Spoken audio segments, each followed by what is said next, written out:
పిల్లలు, మొక్కలు తమ ఆహారాన్ని తామే తయారు చేసుకుంటాయి.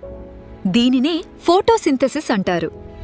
ఫోటోసింథసిస్కు కార్బన్ డయాక్సైడ్ అవసరమా అనే విషయాన్ని ఈ ప్రయోగం ద్వారా తెలుసుకుందాం. ఈ ప్రయోగానికి 2 మొక్కలు, బెల్ జార్లు, పొటాషియం హైడ్రాక్సైడ్, అయోడిన్ మరియు ఆల్కహాల్ అవసరం. మొదటగా ఈ 2 మొక్కలను 3 రోజుల పాటు చీకటి గదిలో ఉంచుతాము. దీంతో ఆకుల్లో ముందుగా ఉన్న పిండి పదార్థం పూర్తిగా ఉపయోగించబడిపోతుంది. ఈ ప్రక్రియను డీస్టార్చింగ్ అంటారు. ఇప్పుడు మొక్కలను గ్లాస్ ప్లేట్స్ మీద ఉంచుతాము. ఇప్పుడు 2 గాజు పలకలకు A మరియు B అని గుర్తులు పెడతాము. A గుర్తున్న గాజు పలకపై మొక్క పక్కన పొటాషియం హైడ్రాక్సైడ్ ద్రావణమున్న వాచ్ గ్లాస్ను ఉంచుతాము. ఇప్పుడు A మొక్క మరియు వాచ్ గ్లాస్ను కలిసి ఒక పెద్ద బెల్ జార్తో పూర్తిగా కప్పుతాము. ఇప్పుడు B మొక్కను మరో పెద్ద బెల్ జార్తో పూర్తిగా కప్పుతాము.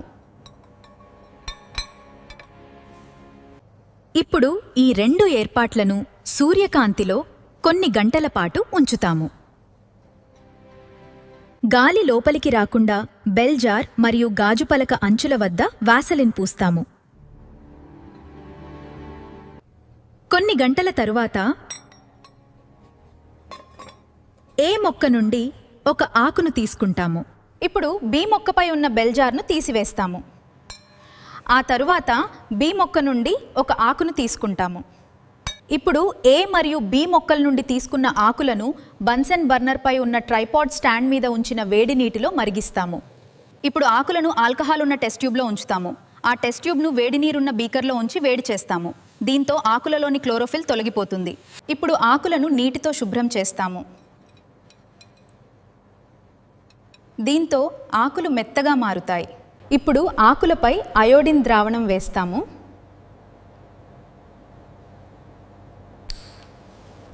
ఏ మొక్క ఆకు నీలం నలుపు రంగులోకి మారలేదు. B మొక్క ఆకు నీలం నలుపు రంగులోకి మారింది. ఏ మొక్క ఆకు నీలం నలుపు రంగులోకి మారలేదు ఎందుకంటే ఏ మొక్క దగ్గర ఉన్న పొటాషియం హైడ్రాక్సైడ్ గాలిలోని కార్బన్ డయాక్సైడ్ ను శోషించుకుంది. కాబట్టి ఏ మొక్కలో ఫోటోసింథసిస్ జరగలేదు. B మొక్కలో కార్బన్ డయాక్సైడ్ ఉండటం వల్ల పిండి పదార్థం ఏర్పడింది. అందువల్ల B మొక్క ఆకు నీలం నలుపు రంగులోకి మారింది. కాబట్టి ఫోటోసింథసిస్ కు కార్బన్ డయాక్సైడ్ అవసరం. ఈ ప్రయోగం ద్వారా ఫోటోసింథసిస్ కు కార్బన్ డయాక్సైడ్ తప్పనిసరిగా అవసరమని నిరూపించబడింది. ధన్యవాదాలు. పిల్లలు, ఈ ప్రయోగంలో ఉపయోగించిన రసాయన పదార్థాలు మరియు పరికరాల పేర్లు చెప్పండి.